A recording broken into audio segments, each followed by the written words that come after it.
We're at IBC 2016, and I'm in one of my favorite places, the place where they have Adobe Audition. Love this software. I'm here with During Gleaves. Hey, Durin, how are you? Great, I'm doing great, thanks. So you're the expert on Audition, yeah? I'll play the expert today. Okay, all right. What do you do for Adobe? I'm product manager for Audition and audio, so I'm technically the expert on Audition. So you're the guy I love or hate, depending on what day and what I can't figure out how to do. It's probably my fault, or I'll take the blame for it and cover the engineers. Now, so many people who are watching this video, I know you're Adobe Audition users. Maybe you're like me, maybe you know how to get done what you got to get done, but sometimes you might struggle a bit. Hey, how do I do this? How do I do that? So Durin, where should people go for either training or advice, or just find out how to do a trick they need to do with Adobe Audition? We do offer a lot of helpful information on our website, so just go to adobe.com, search for help. You can get there right from the menu in Audition, help, or our user forums. I highly recommend our user forums. Lots of intelligent, beautiful users, Audition users hang out there and answer questions every day. The staff also hangs out there and answers questions every day. If you're looking for video tutorials, services like lynda.com have wonderful services. There's some great courses on Udemy as well, and Coursera. And if you're just looking for free, there's some great tutorials on YouTube. I highly recommend any tutorial by Mike Russell on Music Radio Creative. But there's a lot of folks who post wonderful material there. Now, in the past, I have bought Audition, I guess, as a box, as a download, but now there's this thing called Creative Cloud. I'm very fortunate in that Telos lets me have Creative Cloud. How is that a good option for a lot of users? So it took me a little while to really come around on the idea of the cloud, but here's why I find the cloud model best for what we're doing and really convinced me. In the past, at a trade show like this, you might come up and I'd show you some new feature and you would say, oh, that's great, I wish it also did this.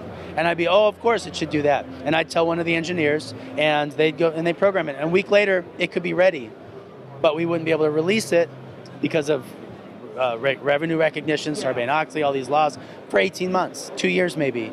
And in that time, that feature's there, you could be using it and we couldn't release it. Right.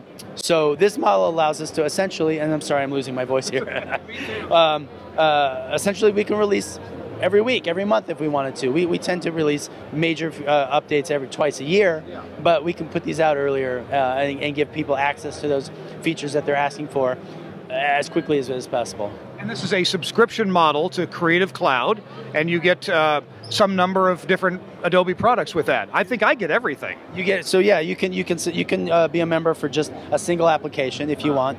But if you're interested in say 2 or more, then it just makes sense it's fiscal sense to just get the whole package. And that gives you access to everything: Photoshop, InDesign, Illustrator, After Effects, Premiere, Acrobat, Audition.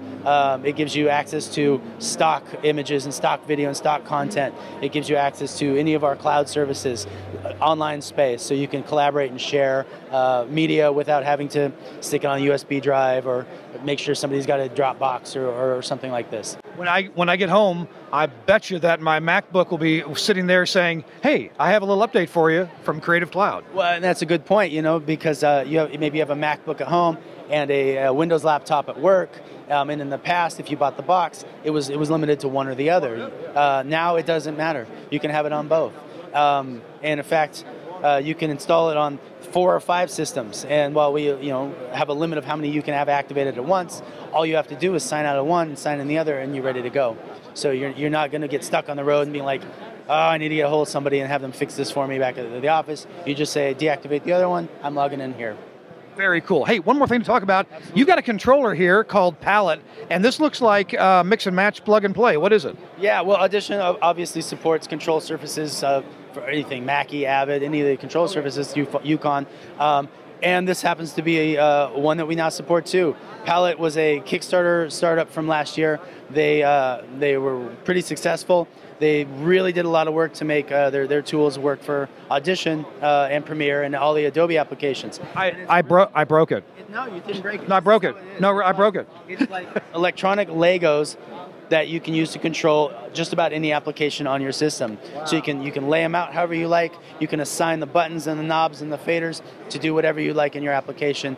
And it's application aware, so as you switch from Audition over to Word, over to Outlook, you can have it just do what, the buttons can all be triggered to do different things. In Audition, I'm recording audiobooks sometimes, and I'll take a breath at just a dumb time, and my choir director says I do the same thing. Sure. And so I've got to zoom in and knock that breath out in Audition so I can make these zoom in and out? While you're doing it, you can say, I'm going to take a breath or I'm going to cough. You could hit this button and drop a marker there. And then you could come back to it later. Or you could stop, you could zoom in right there, you could select it, and you could hit another button to delete that or put silence in there. Any of the commands that we expose in the application, you can apply to a button. You can play a chain. You can record a whole series of actions, apply it to a single button, and save yourself a whole bunch of time. So there's information on the web, palettegear.com. Cool. Durin, I wish we had more time. Thanks so much for your time. Appreciate it. Have a great day and have a great IBC show. All righty, I'm Kirk Harnack at IBC 2016.